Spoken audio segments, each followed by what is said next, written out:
Last week, I watched two women walk into my clinic on the same day, same age, both 63. The first woman walked in slowly. She gripped the door frame to steady herself. She sat down carefully, like she was afraid her own body might betray her. When I asked how she was doing, she said, "Dr. Malik, I'm just getting old." The second woman walked in like she owned the building. She sat down without hesitation. Her eyes were sharp. Her handshake was firm and confident when we greeted each other. When I asked how she was doing, she smiled and said, "I'm just getting started." Same age, completely different women, and the difference between them had nothing to do with luck, nothing to do with genetics. It came down to 7 specific abilities, 7 things one woman could still do and the other had quietly stopped doing years ago. If you can still do these 7 things, you are not just surviving your 60s, you are dominating them. Here is what most women over 60 have been told, directly or indirectly by the world around them. That decline is inevitable. That weakness is just what happens. That the best years are behind them, and the only job left is to manage the fall gracefully. I am here to tell you that is one of the most dangerous lies a woman can believe. My name is Dr. Cyra Malik. I have spent 12 years working with women over 60 in clinical practice, and what I have seen over and over again is that age does not weaken women. Stopping does. So let us find out exactly where you stand right now. Today, I am going to walk you through 7 abilities, 7 specific tests. As I go through each one, I want you to be completely honest with yourself.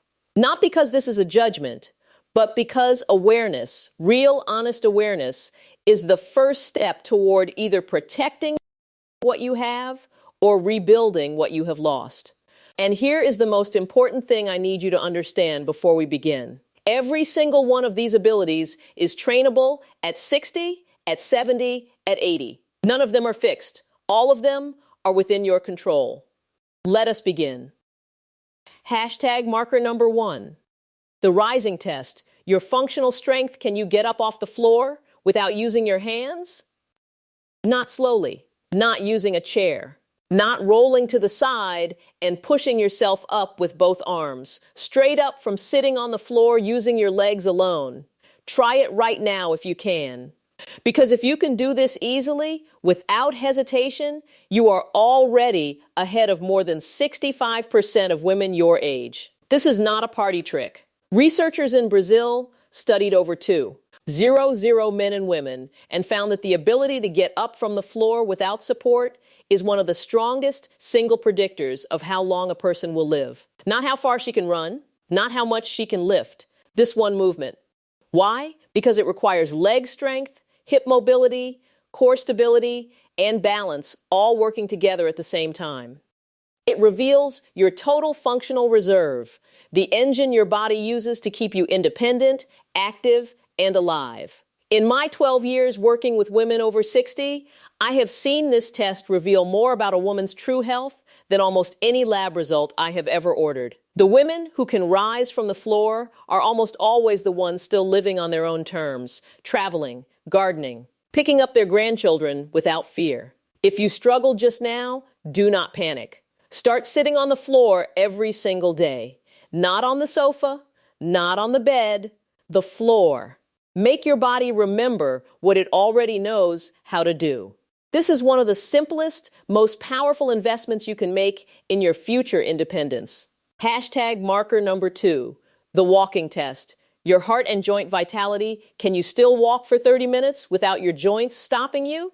Not running, not hiking, walking, 30 continuous minutes. No stopping because your knees gave out. No sitting down because your hips seized. No breathlessness that forces you to the nearest bench. If you can walk for 30 minutes and feel capable, not destroyed, at the end, your cardiovascular system and your musculoskeletal system are still communicating the way they are supposed to. That matters more than almost any other marker I will share with you today, because walking is the foundation of independence. It determines whether you can travel. Whether you can visit your grandchildren without counting steps, whether you can move through the world on your own terms. I have sat with women in my clinic who told me they stopped walking regularly because their joints hurt a little. 5 years later, they could barely walk to the end of their street. The joint did not destroy the walking. Stopping the walking destroyed the joint. As a clinician, I have seen this pattern repeat itself more times than I can count, and it never gets easier to witness. Because the tragedy is always preventable. Women who can walk freely, live freely. It truly is that simple. If 30 minutes feels like too much right now, start with 10. Add 2 minutes every week. Your body will adapt faster than you think because it was built for this. Movement is not something your body tolerates. It is something your body is designed to require. Hashtag marker number 3, the wanting test. Your sense of purpose. Can you still wake up most mornings wanting something? Not every morning, not perfect mornings, most mornings. A project you are working on, a person you want to see, a problem you want to solve, a place you want to go. Something that pulls you out of bed with a sense of direction rather than pushing you out with obligation alone. This is the marker most people never expect to see on a list like this, but I am putting it here because in 12 years of clinical practice, I have watched the loss of purpose quietly kill women faster than almost any disease I treat. When a woman loses her sense of wanting, when every morning feels the same, flat, without pull, her cortisol rises, her hormonal balance shifts, her immune system weakens, and her cardiovascular health deteriorates. The body follows the mind into surrender. I see it in the way a woman holds herself when she walks into my office. The ones who have lost their wanting carry a particular kind of heaviness. It is not sadness exactly. It is absence. And it is one of the most medically significant things I observe. But when a woman wakes up with something to move toward, a purpose, even a small one, every biological system in her body receives the signal, keep going. We are not done yet. If you have lost your sense of wanting, start small. Find one thing this week. One, a book, a project, a person, a craft you left behind, a conversation you have been meaning to have. Wanting is a muscle. The less you use it, the weaker it becomes. The more you use it, the more alive it makes you feel. Before I continue, where are you watching from today? Drop your city in the comments below. I am Dr. Cyra Malik, and I read every single one. Now let us keep going. Hashtag marker number 4, the grip test. Your physical power, can you still carry your own groceries with both arms and not feel it for 3 days? 2 full bags, 1 in each hand, up the stairs and into the kitchen. If you can do this without your arms trembling, without your back seizing, without needing to sit down immediately after, your grip strength, your shoulder stability, and your posterior chain are still functioning at a level that many women your age have already lost. Grip strength is one of the most studied markers of aging in all of medical science. Study after study demonstrates that the strength of a woman's grip predicts her risk of cardiovascular disease, her cognitive decline, her risk of disability, and her overall lifespan, in some populations more accurately than blood pressure alone. I have seen this in my own patients across 12 years.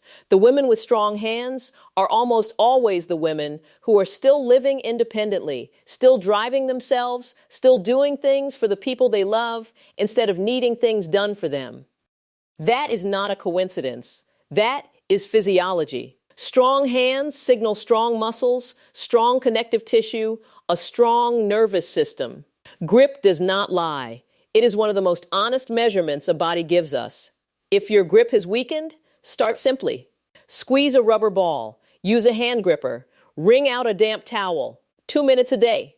The research on how rapidly grip strength responds to targeted training will genuinely surprise you. Your hands want to be strong. Give them the chance. Hashtag marker number 5, the memory test. Your brain sharpness, can you still remember the name of someone you met last week? Not a lifelong friend, not someone you see every day, someone you met once, 7 days ago. Can you recall their name without someone prompting you? If yes, Your hippocampus, the brain's memory and learning center, is still forming and retrieving new neural connections efficiently. You are still capable of learning, of engaging, of being fully present in new conversations, rather than nodding along, pretending to follow. Most women accept memory fog as an inevitable part of aging. As a doctor, I want to be very clear about this. It is not inevitable. Forgetting names, misplacing things, living in a mental haze, these are symptoms, not sentences. They are signals that your brain is not receiving what it needs: sufficient blood flow, quality sleep, stimulation, and genuine challenge. In 12 years of practice, I have watched women recover mental sharpness they believed was gone forever, simply by moving their bodies, repairing their sleep, and giving their brains something worth thinking about. I have had patients return to my office 3 months after we addressed their lifestyle, looking lighter, sharper, more like themselves than they had in years. The fastest way to protect your memory is also the most accessible. Move your body every day. Learn one new thing every week: a language, a recipe, a skill. Have real conversations, not background noise, not passive scrolling. Active, engaged, meaningful exchange. Your brain is plastic at 60, 70, and far beyond. It changes based on what you do with it. Treat it like you intend to keep it, because you do. Hashtag marker number 6, the Composure test. Your emotional strength. Can you still have a difficult conversation without shutting down or erupting?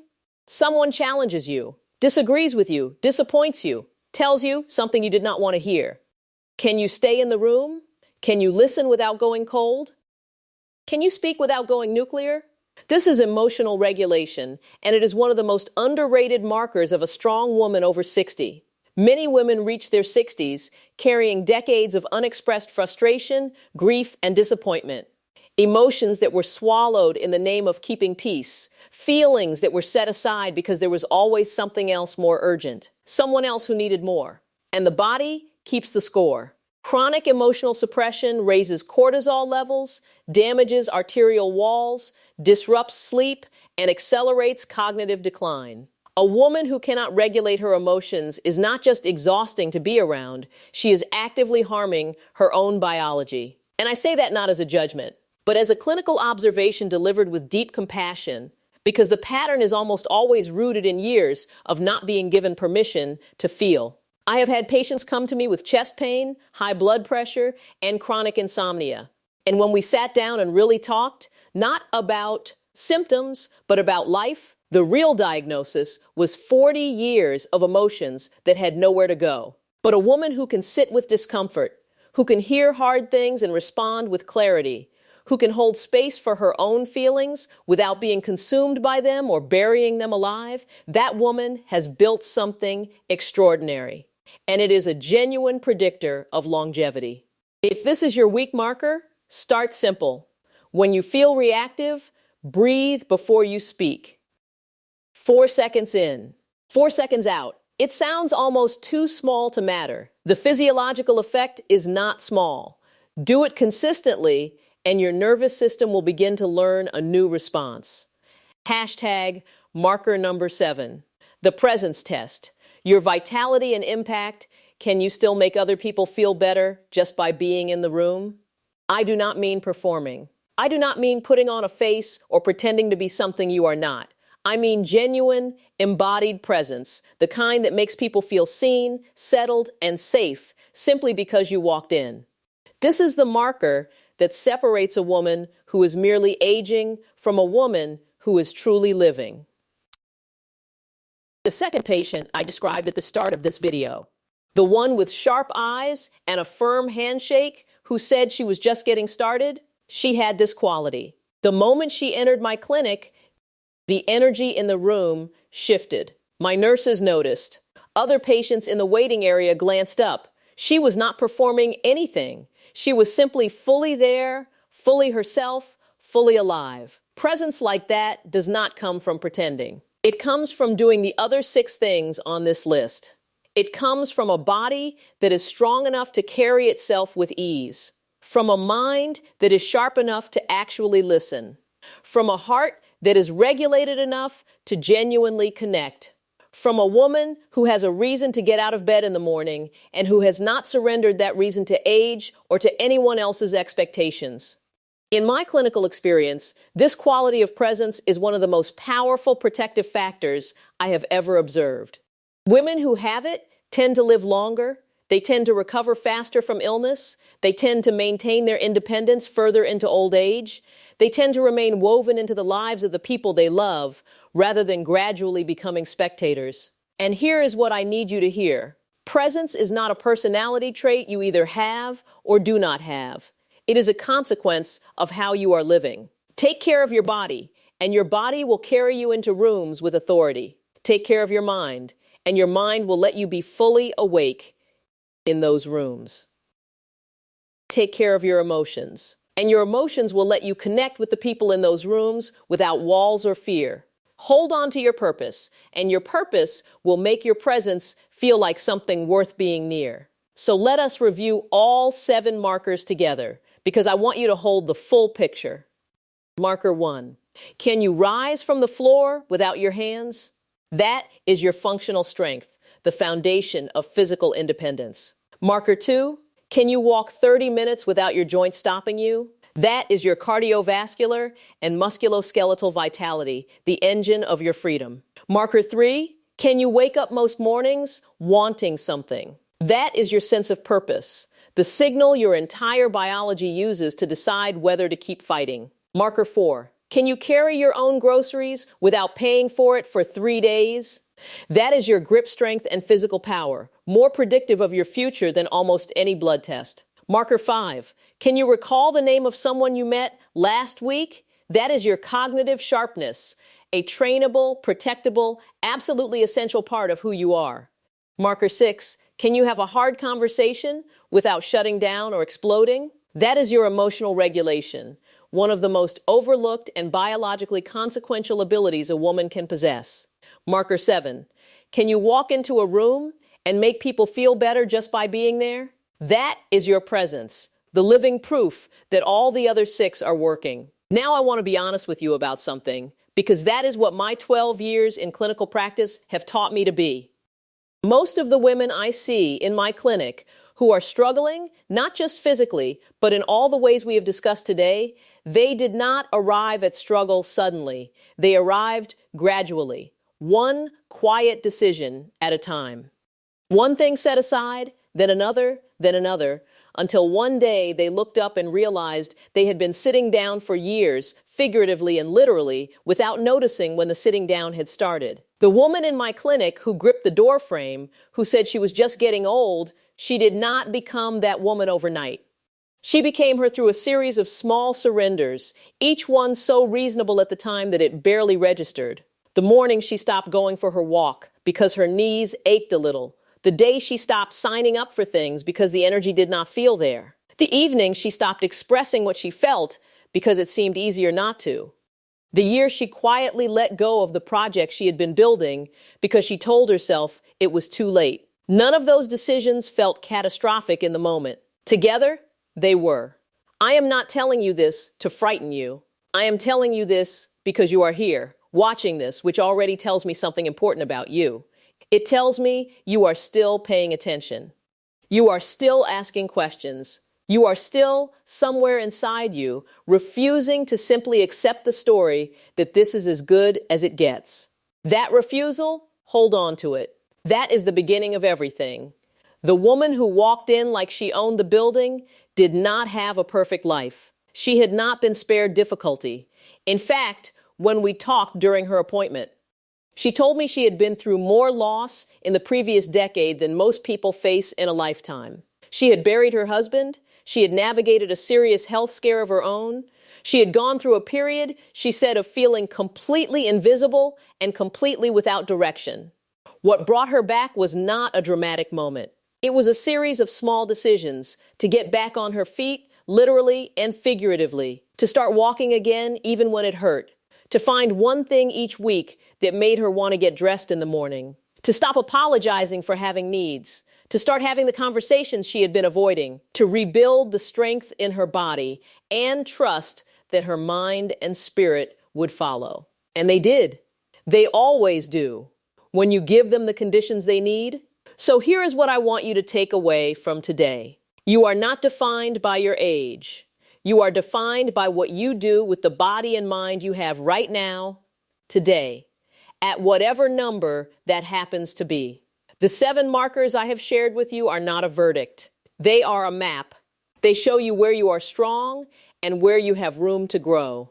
They show you which systems need more attention and which ones you can trust. They are the beginning of a conversation between you and your own body.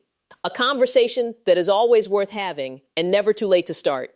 Every woman I have ever seen reclaim her strength in her 60s, 70s, or beyond started from exactly where you are right now, paying attention, deciding to be honest, deciding not to settle. That decision, the one you are already in the process of making, simply by watching this, is the most powerful marker of all. It is the one that makes every other marker possible. My name is Dr. Cyra Malik. I will see you in the next video.